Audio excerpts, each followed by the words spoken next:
The European Parliament is the EU's only governing body directly chosen by voters.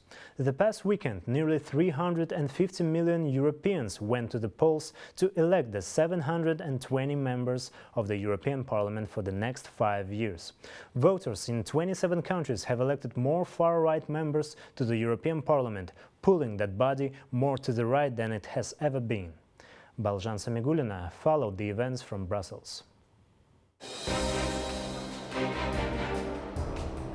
Over 350 million people participated in the election of 720 members of European Parliament. Election results have been announced country by country, and voting was organized according to national rules. The top spots eventually went to the conservative and social democratic groups, just like 5 years ago in the last election.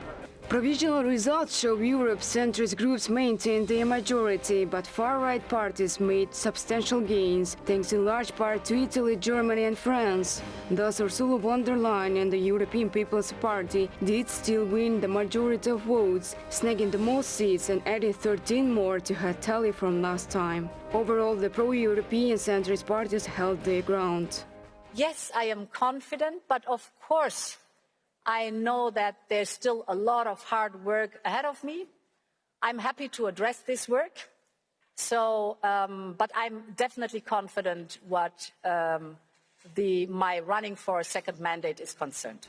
There is a part of the majority that supported Ursula von der Leyen, which remains strong, but parties that were not part of this majority are also growing. Experts notice general trends on the European level. The first is fragmentation within and between the groups. The European right is divided on a variety of issues, including the Green Deal, immigration and further European expansion. This means that even though the coalition collectively won a majority, governing would be more difficult this time around. European Greens' main candidate Bas Eickhout said.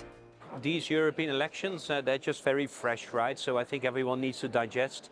But it's very clear that with the rise of the far right, you have more national centrist parties in the European Parliament, which is usually not making Europe stronger. And I think the international geopolitical challenges for Europe are undeniable.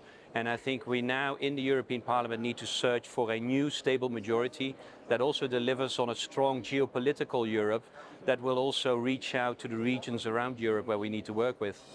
The second trend is a shift to the right. Far-right parties have made big gains in the European Parliament. In France, Identity and Democracy group doubled the number of votes compared to Macron's Renew centrist party. French president in turn has announced snap parliamentary elections later this month, saying that he couldn't ignore the call for change. His coalition came in second place, well behind Marine Le Pen's far-right party. If Macron loses further support, that raises a chance that Marine Le Pen's far-right National Party will gain more positions in the parliament.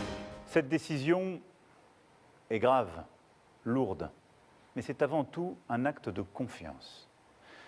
Confiance en vous, mes chers compatriotes, en la capacité du peuple français à faire le choix le plus juste pour lui-même et pour les générations futures.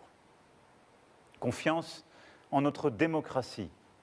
Que la parole soit donnée au peuple souverain, rien n'est plus républicain. Cela vaut mieux que tous les arrangements, toutes les solutions précaires. C'est un temps de clarification indispensable.